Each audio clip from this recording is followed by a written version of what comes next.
राष्ट्रिय एकता परिषदको प्रस्तुति मिसन जननी जयन्तीको चेतना भएमा यहाँहरूलाई पुनः स्वागत गर्न चाहन्छु। अहिले चुनावको माहौल चलिरहेको बेलामा हामीले विगत अंशमा पनि केही प्रत्याशीहरूलाई कुरा गरिराखेका थियौँ। आज हामीसँग अर्को एउटा प्रत्याशी हामीले यहाँ आमन्त्रण गरेका छौँ। उहाँले लामो समयसम्म अभिनयको क्षेत्रमा आफ्नो एउटा छाप छोडिसक्नु भएको छ र विभिन्न सामाजिक क्रियाकलापहरूमा पनि धेरै राम्रो प्रभाव पार्नु भएको छ। उहाँलाई हेर्दाखेरि कहिलेकाहीँ त्यो नेपालीको पुरानोपनको याद आउँछ।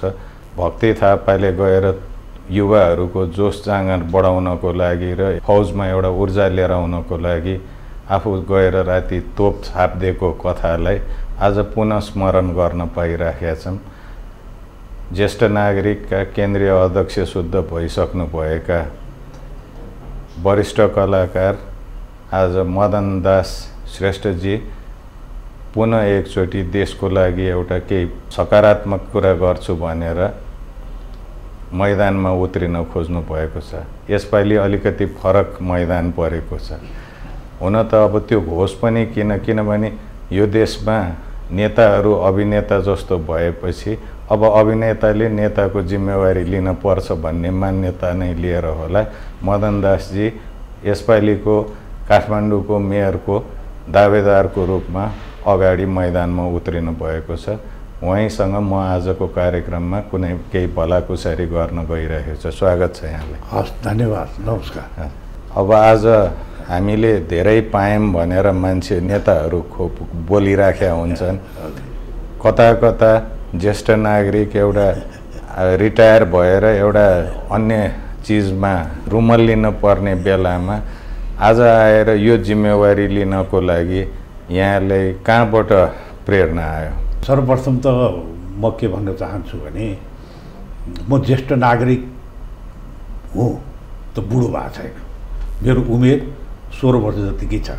ममा मेरो इनर्जी, मेरो स्फूर्ति, मेरो काम गराई र मेरो खटाई मा सम्भवतः अलि उमेर भएकाहरूले पनि मलाई भेट्न सक्दैनन्। त्यस कारण त्यो इनर्जी, त्यो स्रोत चाहिँ मैले पहिलेदेखि नै पाएको कारणले मैले आफूलाई बुढो र उमेर ढल्किसक्यो भन्ने हिसाबमा मैले कहिले पनि लिइनँ। अब त्यो व्यक्ति कसरी यहाँ आयो भनेर जुन यहाँले भन्नुभएको सन्दर्भमा चाहिँ म के भन्न चाहन्छु भने म सामाजिक क्रियाकलाप, सामाजिक काममा एउटा कार्यकर्ताको रूपमा, एउटा अभियन्ताको रूपमा विभिन्न सामाजिक सङ्घ संस्थाको नेतृत्वदायी पदमा रहेर मैले समाज सेवा गरेँ। त्यो राजधानीमा पनि गरेँ, दूरदराज अरू विभिन्न जिल्लामा पनि गरेँ, चाहे बाढी पहिरोको होस्, चाहे कोरोनाको सङ्क्रमणको अवस्थामा होस्, चाहे ज्येष्ठ नागरिक महासङ्घको केन्द्रीय अध्यक्षमा रहँदाखेरि त्यो ज्येष्ठ नागरिकहरूले भोगेका समस्या कुराहरूलाई कसरी समाधान गर्ने भन्ने विषयमा म निरन्तर लागिरहन्थेँ। तर यो सामाजिक काम गर्दा गर्दै मलाई एक किसिमको चाहिँ कस्तो भयो भने यो देशको स्थिति, यो देशको राज्य व्यवस्थामा रहेका मानिसहरूले यो देशको अवस्थालाई जुन जनताले चाहेको अनुरूप जनताले उनीहरूलाई दिएका जुन म्यान्डेट छ त्यसको विपरीत यिनीहरू उल्टो घुम्न थालेर देशको अवस्था यिनीहरूले बिगारे। अनि त्यसपछि राजनीति भने पनि त सेवै हो नि। राजनीति भनेको पनि सेवाकै हो। तर यहाँ पेसाको रूपमा यिनीहरूले काम गरेर यिनीहरूले चाहिँ लुछाचुर, फाँड भैलो, फोहोरी खेल खेल्न थाले। अनि मैले सोचेँ म पनि अब राजनीति के हो भन्ने कुरा यिनीहरूलाई सिकाउनको लागि पनि म समाज सेवाबाट यसमा फड्को हाने हुँ। म राजनीति चाहिँ निस्वार्थ, यो पेसा होइन, यो सेवाको भावनाले, जनताको सेवाको भावनाको रूपले काम गर्नुपर्छ भन्ने अनुभूति दिलाउनलाई पनि म एकजना ल गरौँ त भनेर यसमा चाहिँ आइपुगेको। आज यहाँले उठ्नु भएको पद पनि सायद त्यो हेर्दाखेरि मेयरको देखे पनि एउटा कुनै पनि भनौँ न राज्यको एउटा एकदम प्रमुख अङ्गको रूपमा लिइन्छ काठमाडौँको मेयरलाई। त्यो हुँदाखेरि मलाई जहाँसम्म लाग्छ आज यो देशमा अभिभावकत्वको खोजी भइराखेको छ र सायद यहाँ जस्तो एउटा सक्षम अभिभावक पाउनु चाहिँ राम्रै हुन्छ जस्तो लाग्छ। हुन त अब यहाँले आफ्नो राष्ट्रप्रतिको एउटा समर्पणलाई देखाउनको लागि भए पनि एउटा भनौँ त्यसलाई चरितार्थ गर्नको लागि पनि यो कदम उठाउनु भएको छ। अब गाह्रो त धेरै छ हैन। यहाँले कसरी यो मेयरको रूपमा आफू स्थापित भएको खण्डमा काठमाडौँमा के फरक देखिन सकिन्छ जस्तो लाग्छ या यहाँको कस्तो टाइपको योजनाहरू छ? होइन यहाँ त यो किसिमको त यहाँले भन्नुभएको कुरो मैले काठमाडौँ महानगरपालिकाको प्रमुख मेयरको रूपमा रहे पनि मैले होल काठमाडौँ महानगरपालिकाको जनताको अभिभावकत्वको रूपमा मैले लिनै पर्छ र अभिभावकले एउटा सोच राखेका हुन्छ आफ्नो छोराछोरी सन्तान आफ्नो वरपर र आफ्नो आश्रयमा आश गरेर बसेकाहरूको उनीहरूको जीवन उत्थान गर्ने, उनीहरूको जीवन बनाइदिने, उनीहरूको साधारण आवश्यकतालाई पुरा गरिदिने यो अभिभावकको एउटा दायित्वभित्र पर्न आउँछ। अब यो त सिङ्गो राष्ट्रको पनि काठमाडौँ महानगरपालिकालाई कसरी बनाउने त? महानगरपालिकाका जनताहरूलाई हामी चाहिँ साँच्चीकै महानगरपालिकाका नागरिक हौँ है भनेर छाती फुलाएर हिँड्न सक्ने वातावरण कसरी बनाउने त? ती योजनाहरू मसँग छन्। काठमाडौँमा अहिले विकराल समस्या, महानगरपालिकाभित्र भ्रष्टाचारको समस्या र सेवा प्रदायक कर्मचारीहरूको समस्या। यहाँ अब यो किसिमको भनौँ यो ठुलो सहर छ, कङ्क्रिटले भरेको सहर छ, धुलो हिलो फोहोर यी कारणले गर्दाखेरि सेवादायी जुन व्यक्तित्वहरू उनीहरूको समस्यालाई पनि काठमाडौँ महानगरपालिकामा प्रमुखको रूपमा बसेका मान्छेले त्यसले हेर्नु जरुरी छ। उसको पनि समस्या होला, उसका पनि सानातिना उनीहरूको पनि अभिलाषा होला। तर तिनीहरूको के अभिलाषा, उनीहरूको सानातिना साना कुरालाई पनि हामीले पुर्याउन सकेका छ कि छैनौँ। जस्तै सेवा प्रदायक कर्मचारी, प्रहरी, ट्राफिक प्रहरीकै कुरा लिउँ न, 24 घण्टा त्यो के अरे 20 सडकमा फोहोर मैला धुलो को जन्य त्यो प्रदूषण लिएर उनीहरू आम जनताले सेवा दिइरहेछ। तर उसको समस्यालाई हामीले बुझेका छौँ। उसको समस्या के छ हामीले कहिले सोचेका छौँ? सोच्ने फुर्सदै छैन उनीहरूलाई। अब सामान्य कर्मचारी होस्, उसका पनि त होला नि धेरै इच्छा आशा आकाङ्क्षा होला, त्यो सामान्य पुर्याउन सक्ने स्थितिमा हामी छ कि छैनौँ? स्थिति छ। त्यो समस्यालाई हामीले पुर्याउन सक्यौँ भने त भ्रष्टाचारको कुरा त आउँदैन होला नि। जब समस्या हुन्छ, जब अभाव हुन्छ, मान्छेले अनैतिक काम गरेर पनि पैसा आर्जन गर्ने सोच राख्छ। त्यो अनैतिक काम गर्ने वातावरण नै हामीले बनाउन दिएनौँ भने त उसको समस्यालाई पुरा गर्ने कुन बाटो छ, के योजना बनाउँ न? त्यो समस्या पुरा गरिदियो भने त कर्मचारीले त्यो काम गर्दैन नै। र सेवा प्रदायक भनौँ ट्राफिकको प्रहरीको मैले कुरा गरेँ, अरू अन्य सेवादायी कर्मचारी प्रहरीहरूको पनि होला। तर यिनीहरूलाई पनि हामीले तर अहिले यो सबैलाई फोहोरी राजनीतिले राजनीतिकरण गर्यो होइन। सामान्य कर्मचारी पनि राजनीतिको आडमा म फलाना भनेर ऊ चाहिँ अथाह पैसा आर्जन गर्ने। अनि त्यो सँगसँगैको अर्को बिचरा इमान्दारी छ तर उसले उसको रहनसहन उसको लवाई खुवाई देखेर ऊ बिचरा कुण्ठित भएर बस्नुपर्ने स्थिति छ। अनि कर्मचारीमा भिन्नता भएपछि के हुन्छ? काम त उसले गर्न सक्दैन। त्यो भिन्न ल्याउनेलाई कसरी समाप्त पार्ने यो कुरा हामीले सोच्नुपर्छ भन्ने लाग्छ। र म भन्छु कि म काठमाडौँ महानगरपालिकाको प्रमुखमा रहेँ भने सबभन्दा पहिला यी बिचका यो खाडलहरू कोही सामान्य तपाईँले विभिन्न समाचारमा हेर्नुभयो होला नि, एउटा मालपोतको सुब्बाको करोडौँका बिल्डिङहरू पाडो 2 करोड 3 करोड पर्ने गाडी चढेर हिँड्छ सुब्बा, कति समाचारमा आउँछ नि। अब एउटा के अरे सहसचिव विभिन्न निकायमा जाँच दिएर विभिन्न ठाउँमा लडेर गरेर ऊ बिचरा त्यो सुब्बासँग डराएर भाइ मलाई त्यहाँ पुर्याइदिन्छु भनेर नमस्ते गर्नुपर्ने स्थिति। अनि कर्मचारीको आत्मबल गिर्छ कि गिर्दैन? हो, त्यसले कसरी कमायो त भनेपछि राजनीतिकले आड पाछ राजनीतिक छत्रछायामा ऊ बाँचिरहेछ भनेपछि अनि उसले त आफ्नो जोसुकै होस् न टेर्दैन। यसलाई पहिला हामीले निम्त्याउनु पार्नु पर्यो। कुन व्यवस्था हुन्छ, कुन तरिकाले हुन्छ, यो भिन्नतालाई हामीले पुरा गर्न सक्यौँ भने कर्मचारीहरूमा, सेवा प्रदायक कर्मचारीमा एकरूपता ल्याउन सक्यौँ भने उनीहरूबाट भ्रष्टाचार हुँदै हुँदैन। भ्रष्टाचार त माथिबाट गर्छन्, हो त्यसलाई रोक्नुपर्छ। एकदम राम्रो, एकदम उत्तम उदाहरण। सायद एउटा अभिभावकले सोच्ने नै हो। आजसम्म सबै मेयरका प्रत्याशीहरूले खालि संरचनागत कुराहरू मात्रै गर्छ, तर मुहा नै सफा नभएछ। आज यहाँ पहिलो व्यक्ति हुनुहुन्छ जसले कर्मचारीको समस्या, पुलिसको समस्या सुनिदिइराख्नु भएको छ। सायद आशा गर्छौँ कि यहाँ मेयर हुनुभयो भने चाहिँ देशले एउटा नयाँ ऊ पाउँछ जस्तो लाग्छ। काम गर्ने मान्छेको समस्या नबुझेसम्म त्यसले गल्ती गर्यो भनेर भन्न चाहिँ मिल्दैन। आफूले आफ्नो काम गर्नेलाई खान दिने, लाउन नदिने, राम्रोसँग खाना नदिने, अनि त्यसले चोर्यो या कपडा लायो भनेर गलत त हुँदैन नि। त्यो हुँदाखेरि सेवा प्रदायकको पनि समस्या बुझिदिँदाखेरि चाहिँ राम्रो हुन्छ जस्तो लाग्छ। यहाँको अवश्य पनि सुरुवातै राम्रो विचारबाट भएको छ। सबै जनताले पनि बुझ्नुपर्छ। यो सैद्धान्तिक हिसाबमा भन्दा पनि यीहरू व्यवहारिक कुराहरू हुन् जसलाई ग्रहण गरेको खण्डमा चाहिँ राज्यले सही दिशा लिन सक्छ जस्तो।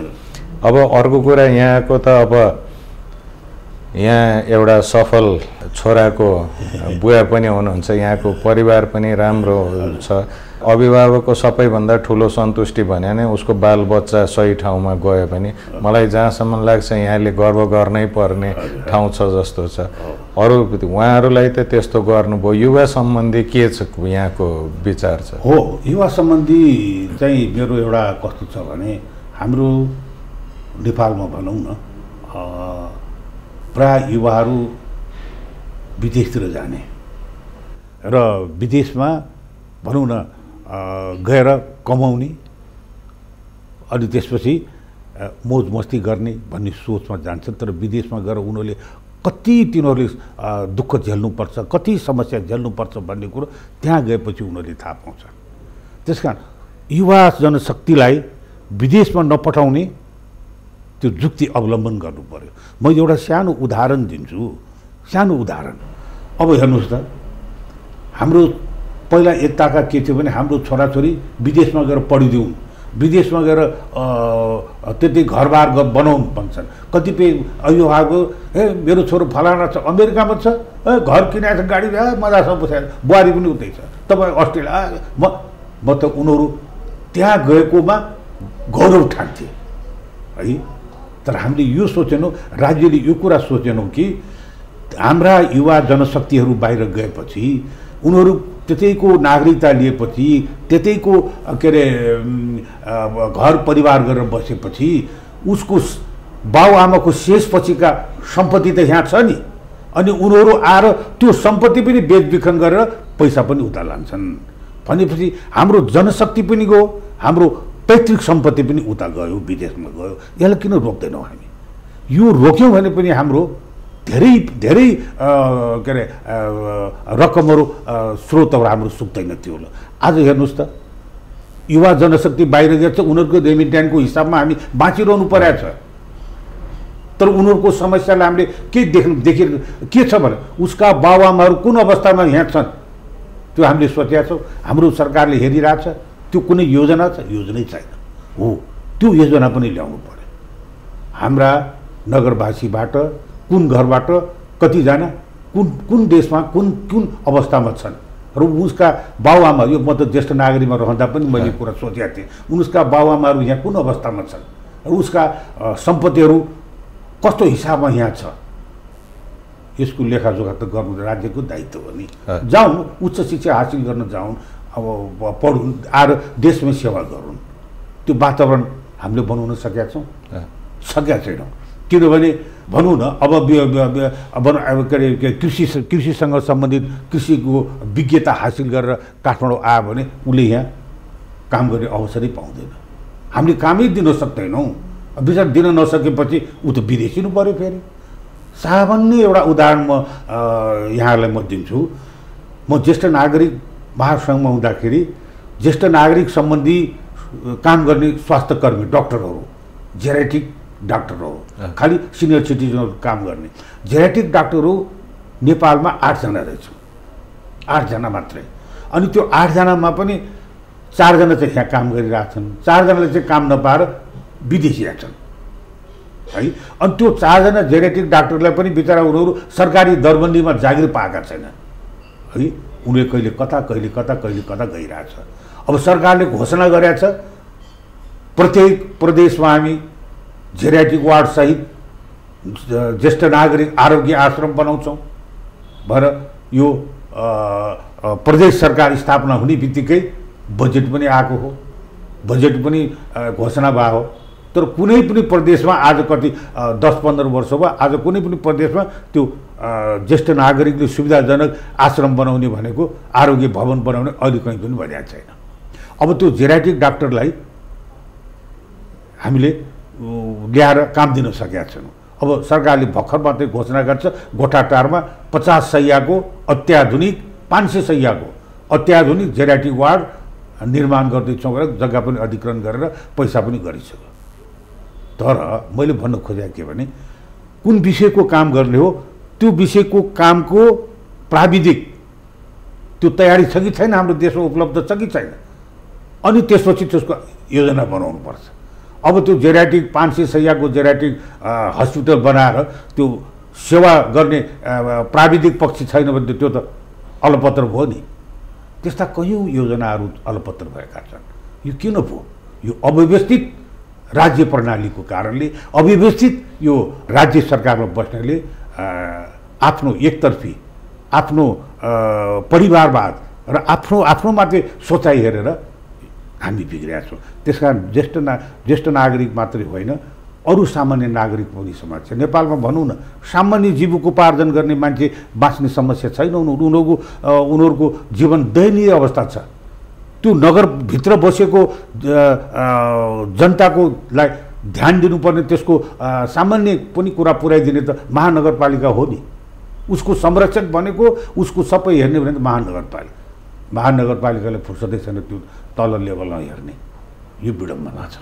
राज्यमा बस्ने मान्छे अब यहाँबाटै व्यक्त भए जस्तो एकतर्फी सोचाइ भएको कारणले सायद युवाहरू पलायन हुन बाध्य भयो कि यहाँको कार्यकालमा चाहिँ युवाहरूको योजनालाई कदर गरेर त्यो अनुसार चल्ने, यहाँ जहिले पनि राज्यले आफ्नो अनुसार चलाउने कुरा गरेर अरूको नयाँ चिजलाई लिन नसक्ने भयो, इनोभेटिभनेसको कदर भएन। त्यसको कदर भइदियो भने चाहिँ सायद युवाहरू यहीँ रहेर सबै वर्गलाई राम्रो हुन्थ्यो कि। मैले अब युवा मात्रै भनिनँ, मैले भनौँ न महानगरपालिकामा गएँ भने विभिन्न पक्षको एउटा एक किसिमको मैले त के एउटा सोचेको छु भने काठमाडौँ महानगरपालिकाले मात्रै पनि हेर्न नसक्ने भएको कुराले यहाँको विकास, यहाँको संरचना, यहाँका योजनाहरू बनाउनलाई काठमाडौँ प्राधिकरण भन्ने पनि छ, नभएको होइन। तर त्यो चाहिँ नगरपालिका अन्तर्गत छैन, अब राज्य सरकारको अन्डरमा छ। त्यसकारण त्यो काठमाडौँ प्राधिकरणलाई नै हामीले काठमाडौँ महानगरपालिकामा ल्याएर त्यसबाट हामी काम गर्ने हाम्रो चाहिँ मेरो चाहिँ मनसा त्यो छ। यहाँले एकदम काठमाडौँको सूक्ष्म चिजहरूलाई नोटिस गर्नुभयो। अहिले यहाँकै अभिव्यक्तिबाट पनि ऊ भयो, काठमाडौँ भने देशको 1/4 मान्छे बस्ने ठाउँ हो। त्यो हुँदाखेरि जिम्मेवारी पनि धेरै छ। धेरै मान्छेहरू यहाँ माइग्रेट गरेर बसेर पनि आज यहाँ नयाँ बासिन्दाहरू छ। तर यहाँका पुराना बासिन्दाहरूको समस्याहरू धेरै छन्। उहाँहरू चाहिँ एउटा नेपालीको भनाइ बत्ती मुनिको अँध्यारो जस्तो गरेर होइन विस्थापित हुने अवस्थामा पुगिराखेको छन्। र त्यही जमातले हो जसले काठमाडौँको कल्चर, धर्म, संस्कृतिलाई संरक्षण गरेर राखिराखेको छ। ती व्यक्तिहरू यहाँ त अब एउटा त्यस्ता पार्टीबाट हुनुभयो जहाँ आफ्नो धर्म, संस्कृति, परम्परागत मूल्य मान्यतालाई अँगालेर लिएर जाने हो होइन। त्यो हुँदाखेरि यहाँले त्यो विषयमा यहाँको के आउटलुक छ? होइन, सबभन्दा पहिला त अब धेरै बसाइसराईको पनि एउटा विकराल समस्या छ हामी कहाँ। अब काठमाडौँ नगर भनेको एउटा प्राचीन ऐतिहासिक सहर हो यो। र यो प्राचीन ऐतिहासिक सहर, यसको अलग्गै धर्म, संस्कृति, कला, कौशल, मठ, मन्दिर, यसका सांस्कृतिकहरू, यिनीहरूको आफ्नो काठमाडौँवासीको जीवनशैली, आफ्नो जीवन समाजभित्र विभिन्न त्यस्ता धरोहरहरू, त्यस्तो सांस्कृतिक वस्तुहरू छ। अब त्यसलाई बिस्तारै बिस्तारै त्यसलाई चाहिँ यो हराउँदै जानु, यसको लोप हुँदै जानुमा राज्य व्यवस्थामा बसेका राज्यका जिम्मेवारी लिएका मानिसहरूको कारणले नै आज हेरौँ न कति चाडपर्वहरू लोप हुँदै गइरहेछ। गठेमङ्गल भन्ने त अब त्यो छँदै छैन, हराइसक्यो है। यस्ता विभिन्न चाडपर्वहरू भइरहेछ। अब त्यो संस्कृति, परम्परा, धर्म, मठ, मन्दिरप्रति पनि यी राज्यमा बसेका व्यक्तिहरूको आँखा पर्यो। त्यो गुठी, मठ, मन्दिरमा रहेका सम्पूर्ण कुरालाई राज्यले आफ्नो बसमा ल्याएर राजनीतिक भागभण्डा गरेर आफ्नो मान्छे राख्नको लागि त्यो विधेयक ल्यायो। त्यो त यहाँहरूले देखिरहनु भएकै छ हो। त्यसपछि यहाँका काठमाडौँ, ललितपुर र भक्तपुरका जनताहरू हाम्रो संस्कृति, हाम्रो रहनसहन, हाम्रो कला कौशल सुरक्षित गरी पाऊँ भनेर सडकमा उत्रिनु पर्यो। विडम्बना हेर्नुहोस् न, हाम्रो परम्परा संस्कृति जगेर्ना गर्नको लागि, हाम्रो धर्मलाई जगेर्ना गर्नको लागि, हाम्रो भाषालाई जगेर्ना गर्नको लागि राज्यले सुरक्षित दिन नसके पनि यसरी राज्यमा गाभ्न पाइँदैन भनेर त्यो विधेयकको विषयमा विरुद्धमा जनताहरू एक भए। पछि राज्य व्यवस्था बस्ने मान्छेहरू घुँडा टेके, त्यो फिर्ता लिए। विडम्बना हेर्नुहोस् न, त्यो बचाउने जिम्मा राज्यको होइन, राज्य सत्तामा बसेका मान्छेहरूको होइन, उल्टो त्यसलाई मास्ने होला। सनातन हिन्दू धर्म राज्यमा के कमी थियो? इसाई, मुस्लिम, बौद्ध सबै थियो नि हिन्दूमा। कहीँ कतै विभाजन भएको थियो, कहीँ कतै हिन्दू र मुस्लिमहरूको फलान ठाउँमा झगडा पर्यो भने कहीँ सुन्न पाएको थियौँ हामीले? त्यत्रो के अरे राजाको शासनमा राजाकै घर अगाडि दुईवटा मस्जिद छ, नारायणीको अगाडि, कहिले सुन्यौँ? तर यी स्वार्थीहरू देशको स्वार्थभन्दा पनि आफ्नो स्वार्थमा लागेर धर्म, कला, संस्कृति समेत पनि यिनीहरूले तहस नहस गरे। तपाईँले भनौँ न यहाँका पुराना मानिसहरू विस्थापित भए। असममा पुराना मानिस को छ हेर्नुहोस् त, मखनमा पुराना मानिस को छ, इन्द्रचोकमा हेर्नु त पुराना मानिस को छ? स्थानीय रैथाने कोही पनि छैन। उनीहरूलाई विस्थापितहरू, उनीहरूलाई के अरे ठाउँ छोडेर जानुपर्ने बाध्यात्मक स्थितिहरू सिर्जना गरे। हामीले त त्यो स्थितिलाई बचाउनु पो पर्छ। तिनीहरू यदि विस्थापित हुन चाहन्छन् भने तिमीहरू त स्थानीय हो, काठमाडौँ बासिन्दा हो, त्यसो जानु हुँदैन, तिमीहरूको संस्कृति परम्परालाई हामी बचाउँछौँ भनेर उनीहरूलाई प्रोत्साहित गरेर उनीहरूलाई बचाउने काम पो हामीले गर्नु पर्थ्यो। सामान्य कुरा कुन चाहिँ हो, एउटा प्रधानमन्त्रीको पालामा इन्द्र जात्राको त्यो लिङ्ग गाड्दाखेरि एउटा भेडा भोग दिनुपर्ने रहेछ, अब नदिने हाम्रो सरकारले, त्यो त्यस्तो पूजाआजालाई हामी नदिने भनेर रोकिदियो। अब त्यसको लागि पनि आन्दोलन गर्नु पर्यो, हाम्रो संस्कृति परम्परा अनुसार हामीलाई दिनु पर्यो भनेर। ल हेर्नुहोस् त। अनि अनि अनि अरू देशमा त यस्तो छैन होला। अरू देशमा त उनीहरूको आफ्नो सामाजिक समाज अनुसारको संरचना, उनीहरूको रीतिरिवाज, उनीहरूको परम्परागतलाई बचाउने प्रयास पो गर्छन् त। यहाँ त सिद्ध्याउने, देशको अस्तित्व नै निम्त्यान्न पार्ने यो चलखेल भएको कारणले नै अब राज्यमा राज संस्था, सनातन हिन्दू धर्म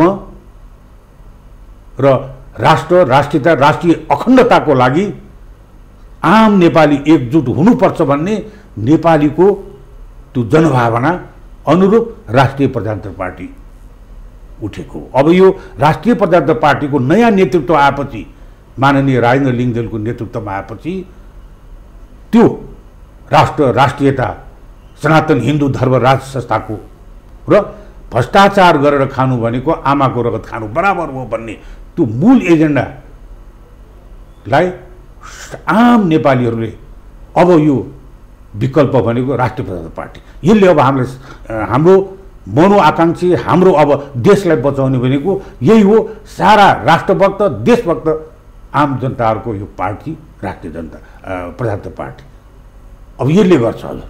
यसैको मान्यता अब यहाँले त्यसैमा जोड दिनु पर्यो। यसैको मान्यता अनुरूप त्यो कान्तिपुरको अघि व्याख्या गर्नुभएको थियो, यहाँका मान्छेको समस्या पनि समाधान गरिदिन्छु, कान्तिपुरको कुरा पनि निकाल्नु भयो हो। यसै अनुरूप म काठमाडौँ महानगरपालिका बासिन्दालाई म के अनुरोध गर्न चाहन्छु भने हाम्रा कतिपय पौराणिक हाम्रा मौलिक संस्कृतिहरू हराउँदै गइरहेछ, पौराणिक सङ्घ संस्थाहरू विलय हुँदैछ। त्यसैले म यो पौराणिक ऐतिहासिक मल्लकालीनदेखि चलिआएको काठमाडौँ होइन कि कान्तिपुर नगरी, कान्तिपुर कञ्चन सफा अलकापुरी नगरी, कान्तिपुरी नगरी, भक्तपुर, ललितपुर, कान्तिपुर, कान्तिपुर नामले म स्थापित गराउन चाहन्छु यो राजधानीलाई। अब उदाहरणको लागि धेरै अरू देशमा पनि छन्। बम्बईको ठाउँमा अहिले पुरानो मौलिक नाम मुम्बई भएको छ, मद्रासको ठाउँमा मौलिक नाम अहिले चेन्नई भएको छ, कलकत्ताको ठाउँमा कोलकाता भएको छ। अब हाम्रो कान्तिपुरलाई किन काठमाडौँ? त्यसका यो धर्म संस्कृति मठ मन्दिर कला कौशल र संस्कृतिको यो सहर हो। त्यो सहरलाई स्थापित गर्न यदि मासिएका छन्, यदि कुनै लोप भएको छ भने त्यसलाई फेरि पुनर्जागरण गर्ने मेरो चाहिँ ठुलो अभिलाषा छ। भनेपछि अब फेरि हामीले काठमाडौँलाई कान्तिपुरको रूपमा देख्न पाउने। भानुभक्तले सोचेको जुन कान्तिपुर अहिले कहाँ रह्यो र? अब यहाँले अहिले भर्खर ठ्याक्क कुरा गरिहाल्नुभयो सनातन हिन्दू धर्म र हिन्दू अधिराज्यको कुरा राप्रपाले गरिराखेको छ। अब अहिलेको बेलामा यसो हेर्दाखेरि विभिन्न कलाकारहरू राजनीतिक उसमा गइराखेका छन्। भनौँ न अहिलेका कथित चलेका ठुला भनाउँदा राजनीतिक पार्टीमा गइराखेका छन्। अब यहाँले चाहिँ यही मान्यता लिएर अगाडि बढ्ने निधो गर्नुभयो, के कारणले त्यो भयो जस्तो लाग्छ यहाँ? हेर्नुहोस्, यो देश भनेको बडा महाराजा पृथ्वीनारायण शाहले एकीकृत गरेर सिङ्गो नेपाललाई बनाएको देश हो। यो देशको माया भनेको त्यही राज संस्था र राज परिवारलाई मात्रै छ। यो देशको माया भने जनता रहे म रहन्छु, जनता नरहे म रहन्न। त्यसैले जनताको इच्छा आकाङ्क्षा अनुसार भनेर राजाले खुर्क नारेटी छोडे होइन त। खोइ त अहिलेको शासकहरू जनताले त्यत्रो विरोध गर्दा पनि एउटा कुर्सी छोड्न सक्दैन। ल म यो पद राजीनामा गरेँ, ल यो मन्त्रीदेखि मन्त्री पदबाट मैले मेरो नैतिक आचरणबाट मैले यो गर्नुपर्ने गर्न सकिनँ, राजीनामा दिएँ। कहीँबाट सुन्नु भएको छ? भनौँ त्यत्रो संस्था त्यत्रो देश एकीकरण नेपाल भनेर नामकरण गर्ने राजाहरू, तपाईँले भनौँ न राजा महेन्द्रको कुरा गरौँ न, देशको कला संस्कृति र साहित्यको जगेर्ना गर्नुपर्छ भनेर आफ्नो निजी पैसाले यो कमलाजीमा पुरा त्यो जमिन आफ्नो पैसाले किनेर आफ्नो छोरीलाई आधा अनि आधा भागमा नेपाली कला साहित्य संस्कृतिको जगेर्ना गर्नेबाट तत्कालीन राजकीय प्रज्ञा प्रतिष्ठान भन्ने संस्थाको गठन गर्नुभयो राजाले। राजा नै त्यसको कुलपति संरक्षक, अनि हामी कलाकारहरू सबैलाई म त सँगै बसेँ त्यो एकाडेमीमा। म त नाटक कलाकारको रूपमा राजा सँगसँगै म थिएँ। स्टेजमा नाटक गरेपछि राजा स्वयं सवारी भएर तिमीहरूले राम्रो गर्यो, ल यिनीहरूलाई खाजा खुवाउनु, यिनीहरूलाई पुरस्कार इनाम दिनु भनेर आफ्नो पैसाले त्यति उत्साहित कला संस्कृति। तपाईँलाई भनौँ रेडियो नेपालमा हाम्रो गायकहरू नाट्यकाजी शिवशङ्कर तारादेव ठुल्ठुला गायकहरू त्यो बेलामा कर्मचारीको रूपमा जागिर खानु पर्थ्यो। खरदार सुब्बा बाहेक माथि कलाकारलाई खरदार सुब्बाभन्दा माथि जाने नदिने। राजा महेन्द्र स्वयंले होइन कलाकारहरूमा देशको गहना हुन्, यिनीहरूको इज्जत छ भनेर हुकुम प्रमाणी गरेर एकैचोटि अधिकृतको रूपमा स्थापित गरेर पछि कलाकारहरू पनि माथिल्लो तहसम्म ओहदामा पुग्ने अवसर वातावरण बनायो। साहित्यकार साहित्य सृजना गर्ने तपाईँ अब अमर गुरुङको हेर्नुहोस्, अमर गुरुङ उहाँ विदेशमा रहँदाखेरि उसले 9 लाखे तारा गीत गाउँदाखेरि अगमसिंह गिरीले रचना गरेको उहाँले चाहिँ 9 लाखे तारा गीत गाउँदाखेरि राजा महेन्द्रले तिम्रो सङ्गीत तिम्रो यो नेपाललाई आवश्यक छ ल आऊ कस्तो दुर्गामी नेपालमा ल्याए तपाईँ अरू हिमालयसम्म चाहिँ रहनुहोस् न अमेरिका बसेका मान्छेलाई ल्याएर तिमी अर्थको यत्रो विज्ञ मान्छे कहाँ त्यहाँ हुन्छ ल आउनु पऱ्यो नेपालमा बस्नु पऱ्यो गर्नु पऱ्यो राष्ट्र ब्याङ्कको खडा गरे होइन कति दुर्गामी त्यस्ता राजाहरूले स्थापना गरेका यो देशलाई अब हेर्नुहोस् त अब त आम जनताले थाहा पाइसक्यो आम जनताले हेरिसके भनेपछि देश कसले बनाउँदो रहेछ त देशको माया कसलाई रहेछ त मैले यो हिसाबले मैले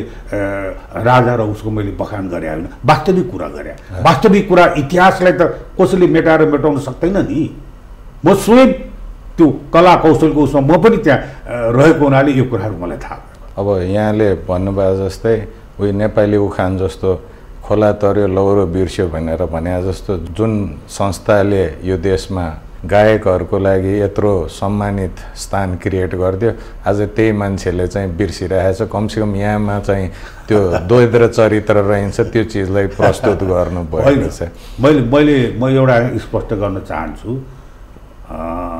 मैले कहिले पनि कोही कसैको तारिफ गरेर कोही कसैको गरेर मैले आफ्नो व्यक्तिगत फाइदा मैले कहिले पनि सोचिनँ त्यो सोच्ने मान्छेहरू चाहिँ होला अहिले पनि हेर्नुहोस् न अहिले पनि सारा कलाकारहरू म कलाकार हुँ पहिला त कलाकारलाई साथ सहयोग दिनुपर्छ कलाकार एउटा राष्ट्र काठमाडौँ महानगरपालिका जस्तो मेयरमा उठिरहनु भएको छ हाम्रो कलाकारको प्रतिनिधित्व गरिरहेको छ पहिलोपटक राजनीतिको उसबाट भने यी कलाकारलाई हामीले साथ सहयोग गरेर यसलाई त्यो हाम्रो पनि प्रतिनिधित्व हो भनेर त्यो ठाउँमा पुर्याउनु पर्छ भन्ने कलाकार देख्नु भएको छ त्यही त सब अवसर हो अवसर खोज्ने भोलि म काठमाडौँ महानगरपालिकाको मेयर भयो भने पहिलोपटक फुलमाला लिएर उहाँहरू नै आउनुहुन्छ होला हेर्नुहोस् त्यो त हेर्नुहोस् ममा स्पष्ट भिजन छ मलाई म इमान्दार छु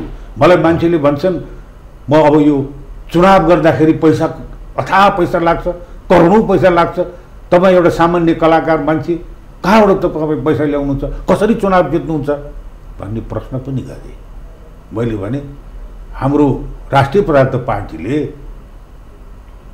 एउटै सिद्धान्त के भने भ्रष्टाचार नगर्नु भ्रष्टाचार गर्नु भने आमाहरूको रगत खानु बराबर हो त्यही अनुरूप हामी चुनाव लड्दैछौँ हामीलाई पैसा आवश्यकै छैन जहाँ जहाँ जान्छौँ त्यही स्थानीय मानिसहरूले हामीलाई सब वातावरण बनाइदिन्छ अब मैले 2 करोड खर्च गरेर मैले महानगर प्रमुख मैले जितेँ भने पहिलोपटक त मेरो के काम हुन्छ भने त्यो 2 करोड कहाँबाट कसरी परिपूर्ति गरौँ कहाँबाट झिकौँ मेरो 2 करोड त खर्च भएको छैन उसको ध्यान त्यता जान्छ त्यहाँ त उसको इमान्दारी त रहँदैन हो निस्वार्थ रह त्यसले हाम्रो के अरे पार्टीको हाम्रो चाहिँ अध्यक्षले भन्नुभएको छ नि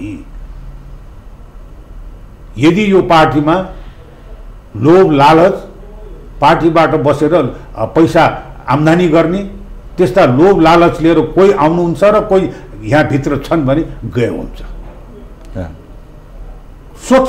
स्वच्छ कार्यकर्ताको एउटा चाहिँ ठुलो पार्टी बनाउने उहाँको सदिच्छा छ नभन्दै अहिले जनताको र सबैको यसप्रति ठुलो अहिले आस्था रहेको छ अब यहाँको अहिले अभिव्यक्ति जस्तै एउटा कलाकार उठेको कारणले पनि सहयोग गर्नुपर्छ सिद्धान्त छोडेर भए पनि भने हैन त्यो एकदम सही हो किनभने यहाँ धेरै मान्छेलाई त्यो कुरा याद छैन होला जस्तै हाम्रो कलाकारिताको क्षेत्रमा त्यति स्कोप नभएको कारण चाहिँ हाम्रो जनसङ्ख्या सानो भएर जस्तै इन्डियामा एउटा सिनेमा आउँदाखेरि कति हुन्छ र हामी त्यो इन्डियाको एउटा गानाको पैसाले एउटा सिनेमा बनाउँछौँ र उनीहरूसँग कम्पिट गर्न परिरहेछ तर त्यसका अरू विधाहरूबाट हामी फाइदा लिन सक्थ्यौँ जस्तो लाग्छ जो कसैले पनि सोचेको छैन यहाँको भनाइअनुसार नै व्यक्तिगत रूपमा लागिरहेछ तर यहाँको चाहिँ एउटा दूरगामी सोच रहेछ जुन त्यो दोलखामा गएर एउटा फिल्म सिटी बनाउने भनेर भने त्यस्तोले गर्दाखेरि चाहिँ हामीले आफ्नो लोकेसन सेट्सहरू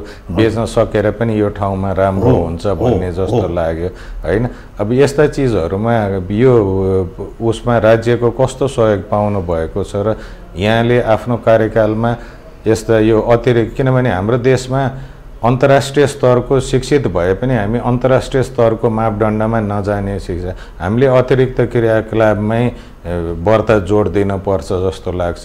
म्युजिकमा हुनसक्छ, यस्तै यो एक्टिङमा हुनसक्छ, खेलकुदमा हुनसक्छ, त्यस्तो चिजहरूमा चाहिँ अब यहाँले त एउटा उदाहरण पनि देखाउनु भएको छ। अरू के अपेक्षा राख्न सकिन्छ? होइन, एउटा कुरा के भने, म यो 2020मा क्याराभान चलचित्रको चाहिँ एउटा ओस्कर फिल्म अवार्डमा नोमिनेसन भयो। नोमिनेसन भएपछि निरशाहजी र म हामी दुईजना त्यहाँ सहभागी हुन गएको थियौँ लस एन्जल्समा। अनि त्यहाँ हुँदाखेरि त्यहाँ त्यो कार्यक्रम सकेपछि अनि त्यहाँको हलिउडको एउटा युनिभर्सल स्टुडियो हेरौँ न भन्ने हिसाबले म गएँ। म एक्लै गएँ, निरशाहजी चाहिँ होइन म गइसकेको छु, तपाईँ जानुहोस् भन्नुभयो। त्यो बेला मैले $80 तिरेको थिएँ, त्यसको इन्ट्रान्स फी चाहिँ $80 थियो। अनि त्यहाँ हेरेँ, त्यहाँ हेर्दाखेरि त्यहाँको सबै यताउता, त्यो पनि अलिक पहाड जस्तो अलि ऊ जस्तो त्यस्तोमा त्यो स्टुडियोहरू छ, फिल्म छायाङ्कन गर्ने स्टुडियो। अनि त्यहाँ छायाङ्कन गर्ने पहिला कसरी गर्थ्यो, के गर्थ्यो, अनि त्यो 3D को त्यो सबै हेरेँ मैले। अनि त्यहाँ पनि त्यो प्लेन लाइन गर्दाखेरि पनि त्यो पहाडमा सेतो ढुङ्गामा हलिउड भनेर लेखेको छ, त्यो मलाई दिमागमा आयो ठ्याक्क। अनि चलचित्र विकास बोर्डले पनि फिल्म सिटी एउटा निर्माण गर्ने उनीहरूको योजना पहिला थियो, त्यो त्यत्तिकै तुइरहेको थियो। तुइरहेपछि अनि त्यसपछि दोलखा जिल्लामा एउटा चाहिँ अन्तर्राष्ट्रिय स्तरको एउटा फिल्म वर्कसप अन्तर्क्रिया कार्यक्रम गर्ने एउटा आयो। आएपछि अनि मैले त्यो अन्तर्राष्ट्रिय चलचित्र को अन्तर्क्रिया कार्यक्रम दोलखामा लगेँ। अनि त्यो दोलखामा गर्दाखेरि त्यसको सम्पूर्ण खर्च चाहिँ मैले स्थानीय उसबाट बेहोरिदिनु पर्ने, अनि उनीहरूलाई बस्ने, खाने, ट्रान्सपोर्टेसन सब दिनुपर्ने। अनि मैले मेरो दोलखामा मैले सामाजिक कामहरू गरेको हुनाले विभिन्न सामाजिक कामबाट मेरो दोलखाका विभिन्न राजनीतिक दलहरूसँग मेरो राम्रै सम्बन्ध थियो। अनि मैले उहाँहरूलाई यो कुराहरू राखेपछि उहाँहरूलाई त्यसको खर्च कति लाग्छ त भन्दा यो 2068 सालमा खर्च कति लाग्छ भन्दाखेरि करिब 8.5-9 लाख रुपियाँ जति खर्च लाग्ने रहेछ एक हप्ताको। अनि उहाँले त्यो गाउँको त्यो स्थानीय राजनीतिक दलहरूलाई मैले बुझाउन अलिक गाह्रो पर्यो। अनि मैले उहाँले भने ए बाबा, उहाँले के फाइदा यो त पैसा खर्च गरेर भने, ए बाबा मैले कमसेकम विदेशी आउँछन् यो अन्तर्क्रिया कार्यक्रममा, जापानबाट आउँछ, बम्बईबाट आउँछ, जर्मनबाट आउँछ, अमेरिकाबाट आउँछन्, विभिन्न फिल्म निर्देशक फिल्म वर्कर्सहरू आउँछन्। उनीहरू आउँदाखेरि हाम्रो गौरीशङ्कर हिमालको मोबाइलमा फोटो खिचेर लान्छन् नि, हाम्रो तामाकोसीको फोटो खिचेर लान्छन्, भीमेश्वरको कालिम्पोङको फोटो खिचेर लान्छन्। उनीहरूले फोटो लिएर आफ्नो देशमा दोलखा, नेपाल दोलखा भनेर भन्छन्। दोलखाको प्रचार भएन, ल केही नभए पनि हाम्रो पर्यटक हिसाबले पनि त प्रचार भयो नि, यो पनि फाइदा हुन्छ नि भनेर मैले सम्झाएपछि ल त भनेर तत्कालीन जिल्ला समितिबाट 3 लाख रुपियाँ अनि अरूबाट यसरी पैसाबाट मैले त्यो पैसा कलेक्सन गरेर त्यो 1 हप्ता त्यो कार्यक्रम गरेपछि त्यो समापनको बेलामा तत्कालीन मन्त्री चाहिँ को बिर्सिए, अनि हाम्रो चलचित्र विकास बोर्डको अध्यक्ष लगायत उहाँहरूलाई। अनि बेलुका चाहिँ समापन कार्यक्रम थियो। अनि मैले बेलुका होटेलमा दोलखा कस्तो लाग्यो तपाईँहरूलाई भने, अति राम्रो सुन्दर भन्नुभयो। सञ्चार सचिव पनि हुनुहुन्थ्यो। अनि दोलखामा फिल्म सिटी निर्माण गर्न सकिन्छ त भनेर भने, होइन सुन्दर छ, ठाउँ जग्गाहरू व्यवस्था भयो भने यहाँ पनि अन्तर्राष्ट्रिय फिल्म सिटी निर्माण गर्न मिल्छ भनेर भन्नुभयो। मन्त्रीले पनि भन्नुभयो, सचिवले भन्नु, त्यसो भोलि समापन कार्यक्रम तपाईँहरूले बोल्नुहोस्, दोलखामा यदि उपयुक्त ठाउँमा जमिन प्राप्त भयो भने यहाँ अन्तर्राष्ट्रिय स्तरको फिल्म छायाङ्कन स्थल हामी निर्माण गर्छौँ भनेर बोलिदिनुहोस्, त्यो मै व्यवस्था गर्छु भनेर भने उहाँले बोलिदिनु भयो। बोलेपछि अनि मैले ल कसरी अब जग्गा गएर फेरि विभिन्न राजनीतिक दलहरूसँग बसेर मिटिङ गरेर अनि ठाउँ लोकेसन 3टा ठाउँ मध्येमा अनि खरीढुङ्गा, लाकुरी डाँडा, त्यो असाध्यै रमणीय ठाउँ छ। एक दिन अब भयो भने तपाईँ हामी पनि म जाउँला हेर्न। अनि त्यहाँ चाहिँ मैले कमसेकम अलिको लालपूर्जामा 20 रोपनी 2000 रोपनी छ, 2000 रोपनी, तर त्यहाँ 3500 रोपनी जमिन छ। 2000 रोपनी जमिन दोलखा फिल्म सिटी निर्माणको लागि भनेर के अरे उसको क्याबिनेटबाट पास गरेर मैले त्यो प्राप्त गरेपछि अनि तत्कालीन त्यो बेलाको सुरुमा हाम्रो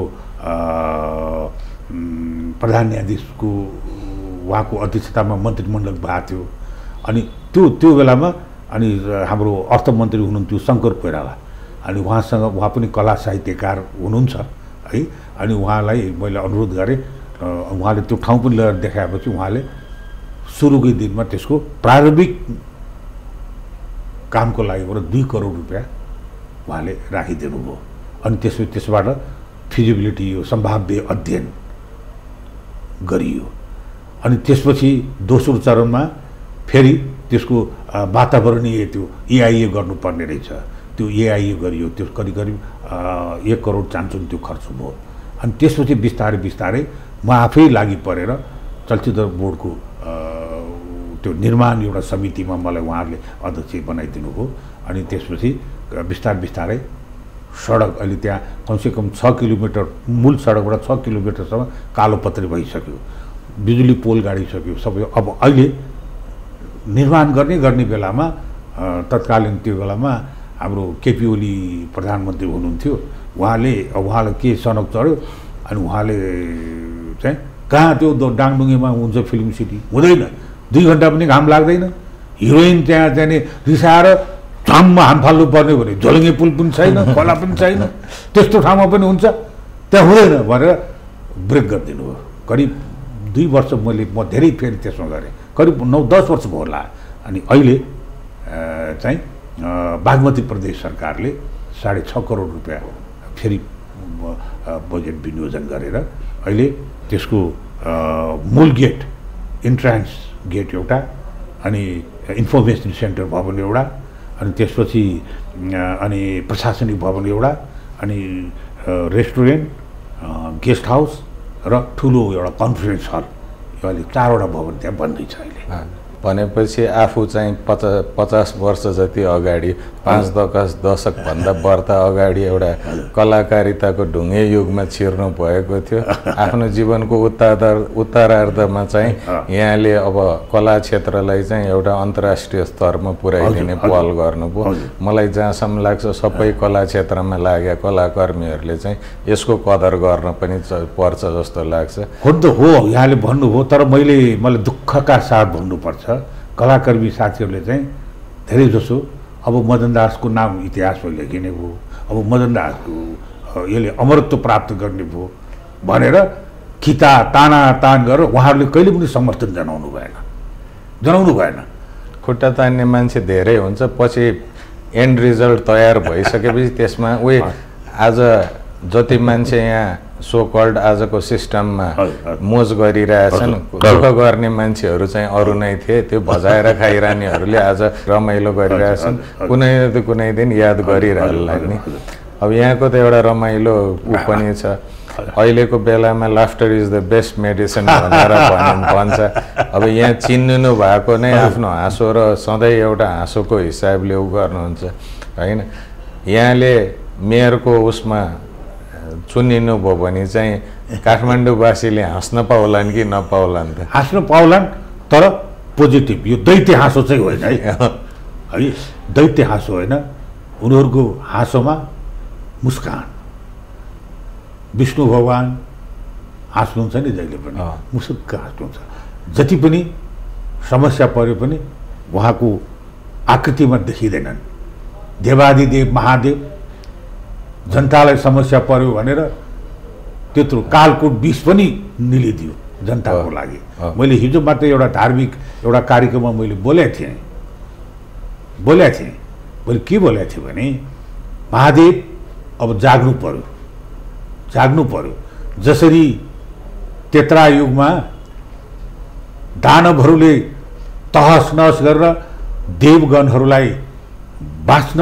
सक्ने स्थिति समेत नबनाउँदाखेरि सारा देवगण मिलेर देवादिदेव महादेव प्रार्थना गरेर महादेव जब जागेपछि त्यस्ता राक्षस प्रकृतिहरूको संहार भयो अब हामी पनि सब देवलोक देवादिदेव हामी धर्ममा आस्था निष्ठा राख्ने मान्छेहरू महादेव कहाँ गएर प्रार्थना गर्नु पर्यो देवादिदेव महादेव जाग्नु पर्यो भनेर मैले हिजो भनेको थिएँ कि। भनेपछि यहाँको उम्मेदवारी चाहिँ त्यही दानवीय गुणकोलाई पराजित गर्ने एउटा शङ्खको घोषको रूपमा चाहिँ लिन सकिन्छ जस्तो लाग्छ।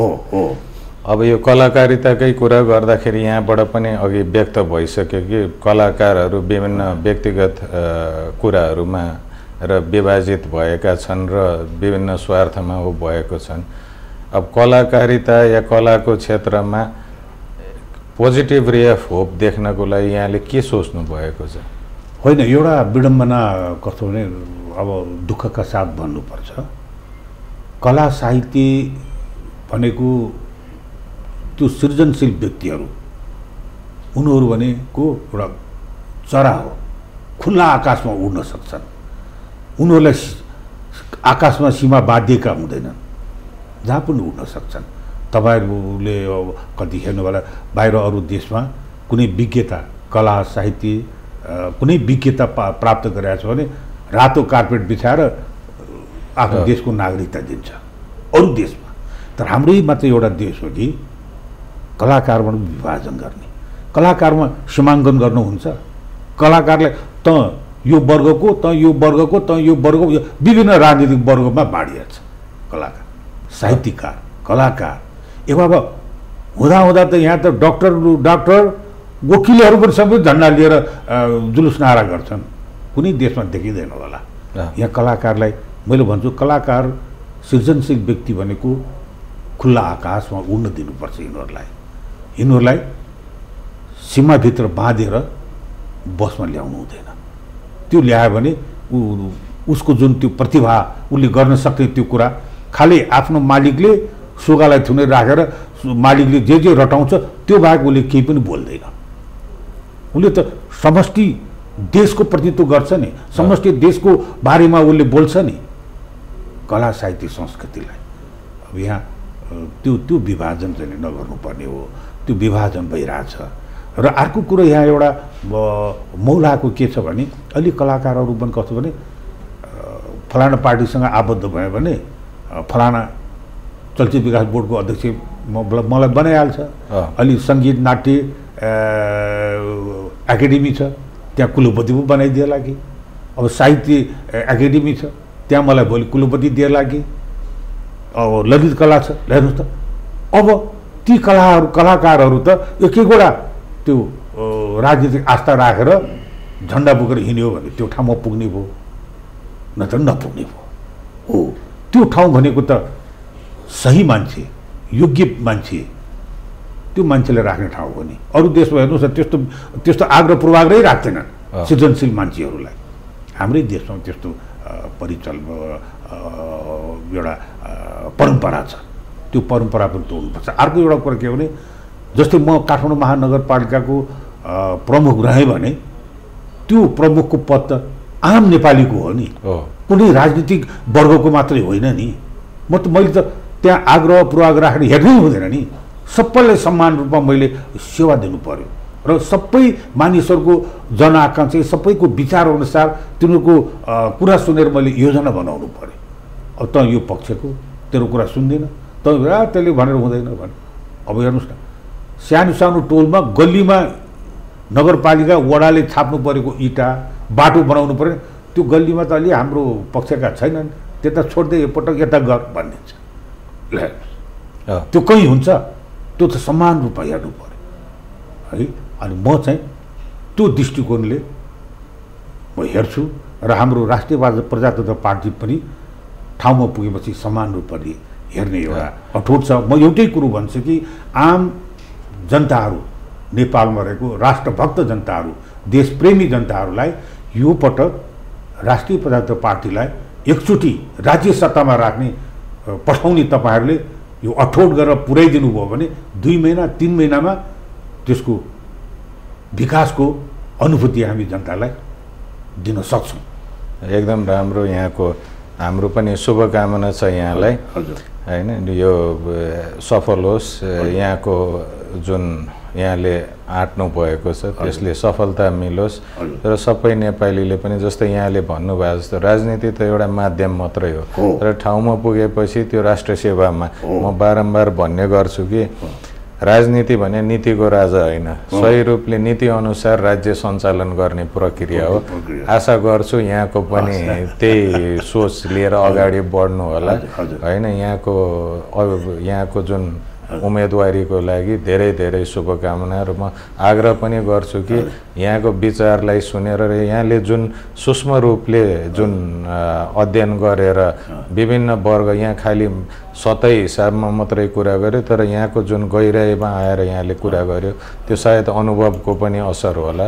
त्यो अनुभवलाई चाहिँ नगरवासीहरूले सदुपयोग गर्ने भन्ने शुभकामना दिन चाहन्छु। हजुरलाई पनि धेरै धेरै धन्यवाद। हामी पनि एउटा के भने हाम्रो पार्टीको उद्देश्य र म महानगरपालिकाको उम्मेदवारी दिइरहेको अवस्थामा मेरा अन्तर्मनका कुरा, मैले गर्न चाहेका कुरा र आम नगरवासीमा मैले प्रतिबद्धता जाहेर गरेको कुराहरू सबैलाई मैले जुन यो टेलिभिजन मार्फत भन्ने अवसर यहाँले मलाई दिनुभयो, त्यसको लागि यहाँलाई, यहाँको टिमलाई हार्दिक हार्दिक धन्यवाद छ।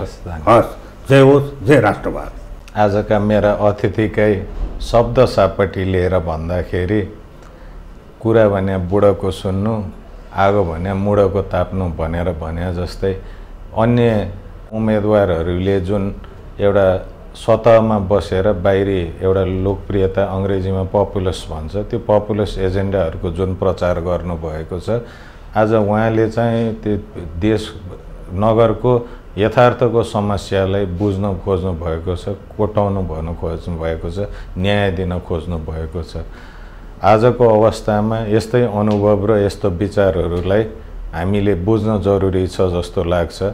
नेपाली भएर नेपालीपनको बारेमा जगर्ना गर्नुपर्छ। हामीले आफ्नो सभ्यता, आफ्नो संस्कृतिको जगर्ना गरेन भने हाम्रो पहिचानै जान्छ भन्ने चिज यथार्थ चाहिँ बोध गर्नुपर्छ र त्यही अनुरूप यसपालिको आगामी चुनावमा आफ्नोपन रहने हिसाबले, जनभावनालाई को कदर हुने हिसाबले आफ्नो मत दिनुहोला भन्ने मेरो कामना छ र सधैँ देश र देशवासीको हितको लागि सम्पूर्ण उम्मेदवारहरू या चुनेर आउने व्यक्तिहरूले पनि काम गरोस् भन्ने उहाँहरूलाई सुझावका साथ फेरि पुनः अर्को अंशमा भेट्नेछु। आजको लागि यति नै। सत्य मात्रको जय होस्।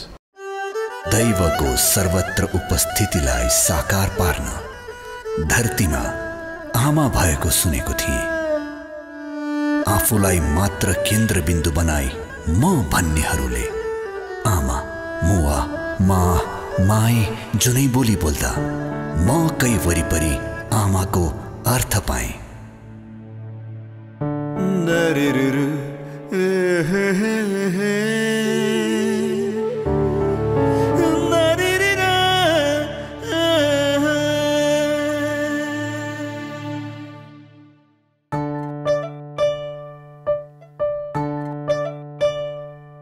मेरो पहिलो घर, मेरो पहिलो आहरको भर, मेरी आमा मेरी जननी। मेरो पहिलो घर, मेरो पहिलो आहरको भर, मेरी आमा मेरी जननी। मेरो शिक्षा और मेरो सभ्यताको द्वार, मेरो आत्मबलको आधार, मेरी आमा मेरी जननी हो, मेरी आमा मेरी जननी।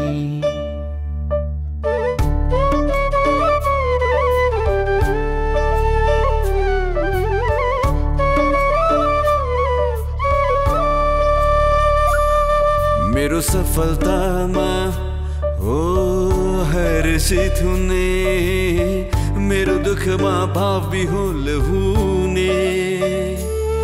मेरो सफलतामा हो हर्षित हुने, मेरो दुःखमा भाव विहुल हुने।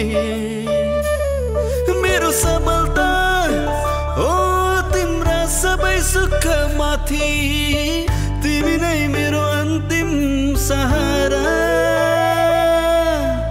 तिमी नै मेरो पहिलो साथी। मेरी आमा मेरी जननी, ओ मेरी आमा मेरी जननी, मेरी आमा मेरी जननी।